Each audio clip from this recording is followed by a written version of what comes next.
Don't turn that dial. Crosslife Radio is now on. At the cross, I surrender my life.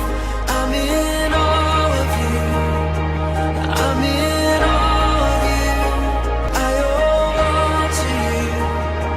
I owe all to you, Jesus. It's not entertainment. It is the truth. Welcome to the Crosslife Radio program. This is your host, Pastor Daniel Gamble, and over the next few days, we are continuing a message that I did, a radio program on Facebook the other day on abortion. And so we're going to get into part 2 of this discussion right now. See, the Declaration of Independence is kind of the theological statement. It's the theological beliefs of the nation. But that was then enshrined in a system of government under the Constitution. Let me get it right here.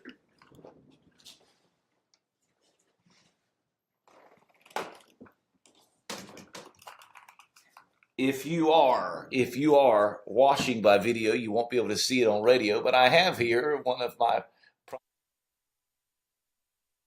those of you who are watching by things, you just saw something from my wife's paparazzi come up, but we have here a copy of the Declaration of Independence. I hang this thing in my office. I've been in the room where the Declaration of Independence was written and ratified, where we declared our independence from Great Britain, where we hold these truths to be self-evident, that all men are created equal and endowed by their Creator with certain inalienable rights, that among these are life, liberty, and the pursuit of happiness. Now, there's something that a lot of people don't realize. We just think that that's just an enumeration of rights. Well, no, there is a specific order to, and a reason why Thomas Jefferson wrote it and articulated it in that way. The order is important. The very first right upon which everything else hinges is the right to life. The right to life, and then the right to liberty, and then the right to exercise that life and liberty to pursue happiness. As we discussed a few moments ago, you have no right over anyone else. You have no right to infringe upon the rights of others. But it's important, that is an important point that needs to be applied. People want to talk about their liberty. Well, the government should not have the right to tell me what to do with my body. I agree with you on that, except in so much as you exercising your right over your body infringes upon the right of another individual to life. That baby in that womb has the most sacred and the most important of rights upon which all other rights depends. It has the right to life. If we do not have the right to life, how can we have the right to liberty? How can we have the right to pursuit of happiness? The right to life is where everything else begins. And when, this discussion cannot be won by individuals in the realm of reason, because it's an emotional argument. It's not a reasoned argument. It's not a rational argument for abortion. It is an emotional argument. And so one of the things that we do in this emotional argument is we'll throw out things that are completely irrelevant to the discussion, and we'll throw out, well, you think that if a woman's raped or if her father commits incest with her, that she should have to have that baby, that she shouldn't have the ability to terminate that pregnancy. Well, my opinion is no. That baby didn't do anything. That baby has a right to life. But even Planned Parenthood says this, that only 1% of cases of abortion can be tied to incest or rape. And so politically speaking, not biblically or spiritually speaking, politically speaking, if you want to have a conversation about that 1%, let's have that conversation. But if that's what it's really about, then let's make it about that. How about the other many other millions and billions of babies that are being killed without that reason? I was listening to something from another commentator who I like, and that commentator made a point, and it was Dana Lash on I forget the name, but it was on her radio show. I forget the network. Dana Lash said this, that the problem is with the language, because pro-choice is not really a description of what it is. Really, the choice is made when you make the decision to enter into those intimate relationships. You make the choice then and there. That's where the choice is made, except in the case of rape. The choice is made then. What you are doing when you're choosing to terminate a pregnancy is you are choosing to eradicate the result of your bad choice. You're using it as birth control. And that is not right. It's just not right. And so we need to take ownership of our promiscuity, take ownership of our choices, and take responsibility for that act instead of punishing the most innocent among us. My body, my choice. If that's true, it is your body. Except in the case of rape, you are exercising to do with your body what you want to. Now, if that choice results in conception, and I believe that life begins at conception.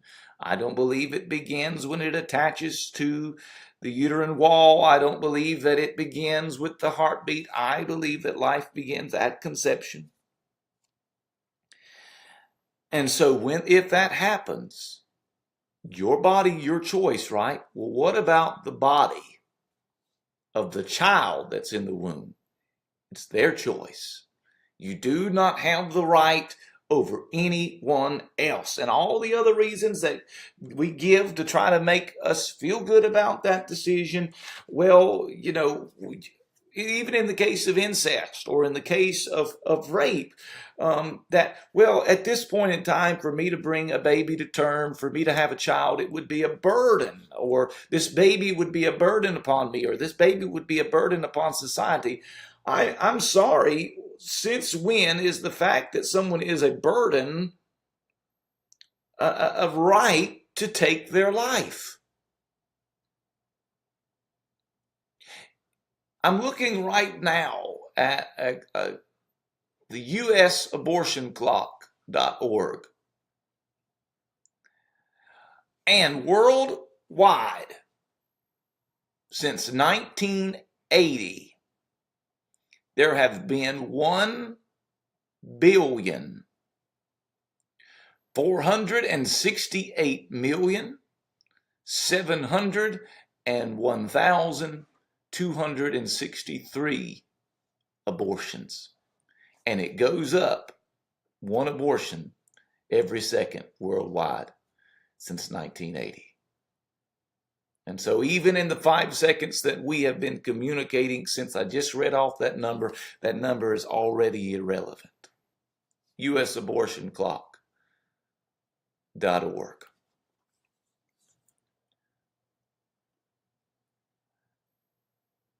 60 babies killed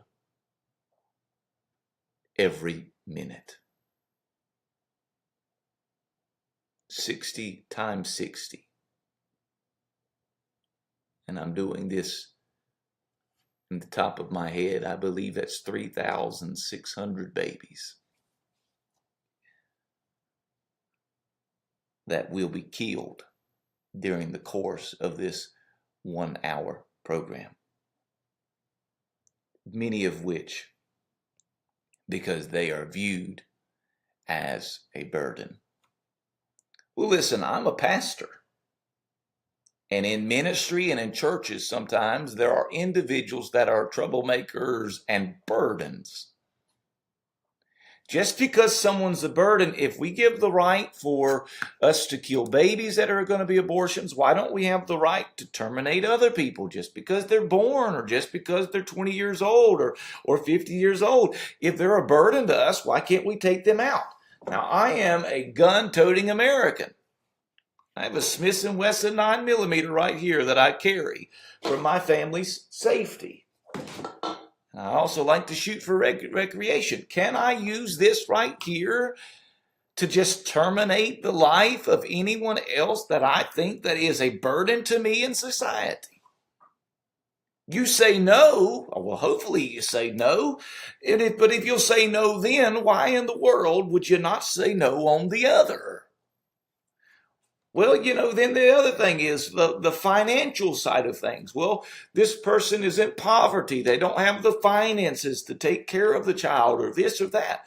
Well, can we go around and just kill people who are in poverty?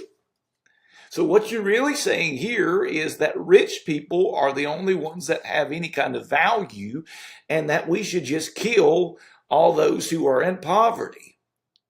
Well, that means that I wouldn't be here today. I wasn't born into a rich family. I'm not rich right now. My children are not rich at all. We're not a rich household, but they have everything that they need and most of what they want. But by societal standards or pro-abortion standards, I shouldn't be here. My wife shouldn't be here. My 3 beautiful children shouldn't be here. It just doesn't make sense. It doesn't jive. The argument is just not consistent. You have the right to life, liberty, and the pursuit of happiness. No matter who you are, no matter how poor you are or how rich you are, no matter whether you're man or woman, boy or girl, black or white, red, yellow, purple, whatever race there is. No matter what religion, what faith, what creed, or lack thereof. You have a right that is given to you not by government, not by Congress, not by the Supreme Court, but a right that is given to you by your Creator. Well, that's all the time that we have for today. We're going to pick up this program tomorrow, same time, same place. We'll see you then. God bless. Crosslife Radio.